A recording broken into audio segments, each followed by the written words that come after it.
Vassilissa est la fille unique de marchands veufs.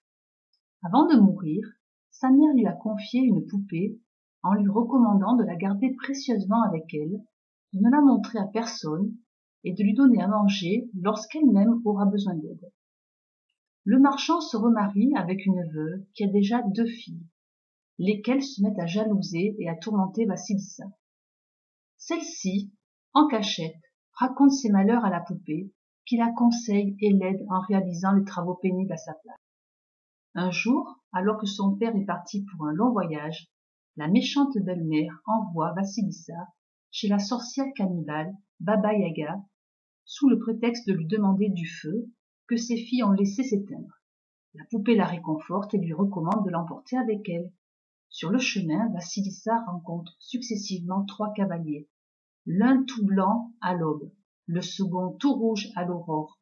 Elle croise le 3e tout noir, alors qu'elle est parvenue à la clairière où se dresse la hutte de Baba Yaga et que la nuit tombe. L'endroit est particulièrement sinistre. La maison est faite d'ossements, ornée de crânes, portant des yeux brillants dans la nuit, et le cadenas est représenté par une bouche prête à mordre. Tout à coup, voyageant dans les airs dans son mortier pilon, arrive la sorcière Baba Yaga, qui déclare sentir une odeur de chair humaine. Tremblante, Vassilissa sort de sa cachette et explique le motif de sa visite. Baba Yaga, qui indique au passage connaître les filles de la marâtre, la prend alors à son service et lui ordonne d'abord de lui servir tout ce qui peut se manger et se boire dans la maison. Elle dévore tout, ne laissant que quelques restes à la jeune fille. Avant de se coucher, elle lui annonce que le lendemain, en son absence, elle devra tout ranger, nettoyer et trier un tas de blé grain par grain. La poupée, à qui Vassilissa a donné les restes et raconté sa peine, la réconforte, l'assurant que tout ira bien. Le lendemain, le travail se fait en effet tout seul, grâce à la poupée. À la nuit tombée, Baba Yaga est de retour et ne voit rien redire. Elle appelle alors ses serviteurs pour moudre le blé, et 3 paires de bras magiques apparaissent et emportent le grain. Avant de se coucher, elle annonce à Vassilissa que le lendemain, en plus du travail effectué ce jour-là, elle devra trier un tas de graines de pavot, sans quoi elle sera dévorée. Encore une fois, la poupée lui conseille de prier et d'aller dormir tranquillement, demain étant un autre jour. Tout se passe de la même façon que la veille, et les 3 paires de bras magiques emportent les graines de pavot pour en extraire l'huile. Vassilissa s'enhardit à demander à la sorcière qui sont les 3 cavaliers, et celle-ci lui répond qu'il s'agit de son jour clair, de son soleil ardent et de sa sombre nuit. La jeune fille s'abstient cependant, prudemment, d'en demander davantage à propos des 3 paires de bras, et Baba Yaga lui conseille de ne poser des questions que sur ce qui se passe à l'extérieur, et non à l'intérieur de la maison. Toutefois, lorsque Vassilissa lui avoue qu'elle est aidée dans ses tâches par la bénédiction maternelle, la sorcière, irritée, la jette dehors, ne voulant pas d'amour maternel chez elle.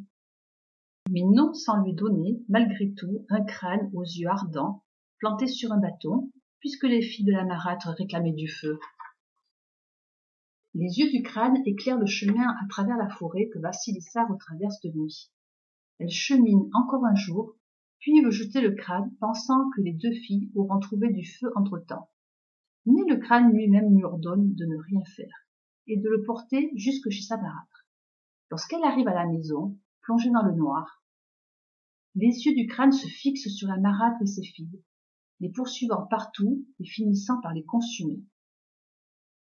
Alors, Vassilissa enterre le crâne, ferme la maison et s'en va à la ville, où une vieille femme la recueille en attendant le retour de son père.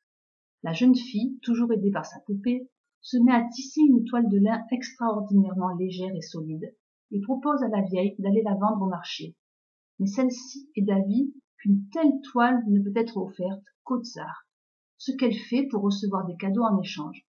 Le tsar veut donc faire couper des chemises dans la toile, mais aucun tailleur n'y parvient. Il envoie alors chercher la vieille, qui l'informe que c'est sa fille adoptive qui a tissé la toile.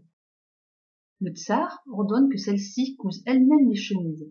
Vassilissa s'exécute et se rend au palais pour livrer son travail, soigneusement vêtue et apprêtée. Le tsar tombe immédiatement amoureux d'elle et l'épouse. Le père de Vassilissa revient de son long voyage, découvre le bonheur de sa fille et reste vivre auprès d'elle, ainsi que la vieille. Vassilissa, devenue tsarine, gardera toute sa vie sa poupée sur elle, dans sa poche.